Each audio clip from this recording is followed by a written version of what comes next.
So, this week I thought I could tell you a little bit more about this project, and while I talk, I have prepared a small pixel art scene drawing time-lapse thingy for you to look at. So, let's begin.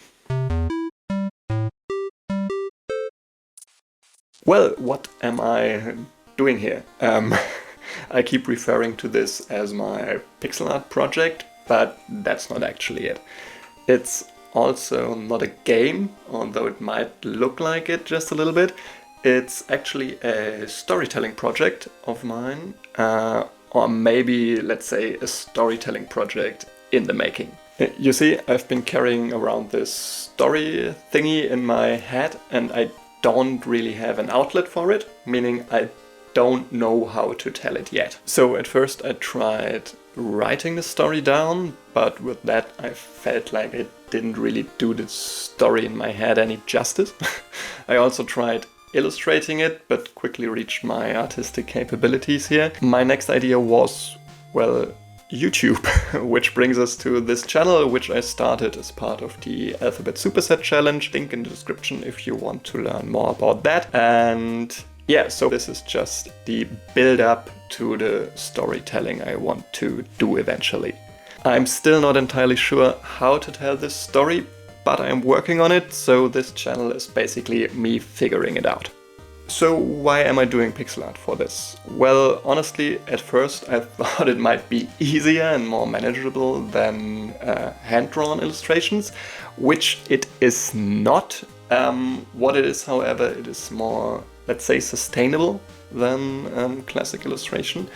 I can reuse all the assets I've created, and it's also much easier to maintain a consistent style over time, which is like the biggest issue I had with hand-drawn illustrations, because my style did change every week or so as I got a little bit better or used to or found a different style I was interested in. So with pixel art it's easier to maintain a consistent style over time, which is a big plus for me. I also love the aesthetic of classic RPGs like Zelda or Final Fantasy, or modern indie games like Celeste or Moonlighter.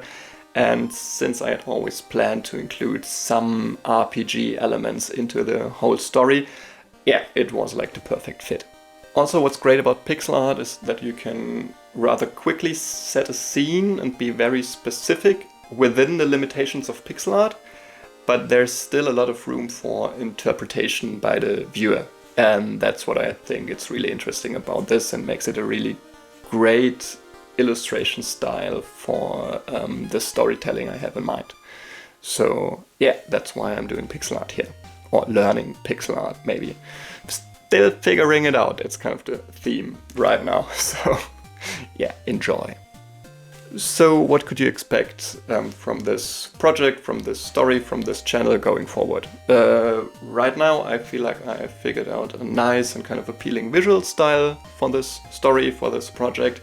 But there are still a lot of open questions for me. One, there is the story as a whole, for which I have a rough draft ready, but there's still so much stuff to figure out and to fine-tune, so a lot of work here. Then also the question of narration. Am I going to do it? Am I going to hire somebody? Will it be completely text-based? And if it's text-based, how would that even work? I also have no idea how complex the animation is going to be. Will I be able to animate the whole thing, or am I just going to animate key scenes and use those to set the mood? So that's something I have to figure out. And maybe the biggest issue is music and kind of audio effects, because I have absolutely no experience there, but I feel like it might be, or it might get very important for this kind of storytelling experience I want to achieve. So that's something I have to figure out, and I have no idea how to tackle that yet. So yeah, that's just the main issues I have to figure out over the upcoming weeks, month, I don't know. Anyway, if this is something you're interested in, and if you want to join me on this journey, I'll try to post weekly updates here on the channel, and if you care to join in, you're very welcome to do so. For today, thank you for watching. I hope to see you soon. Until then, keep your whimsy, stay creative. Bye.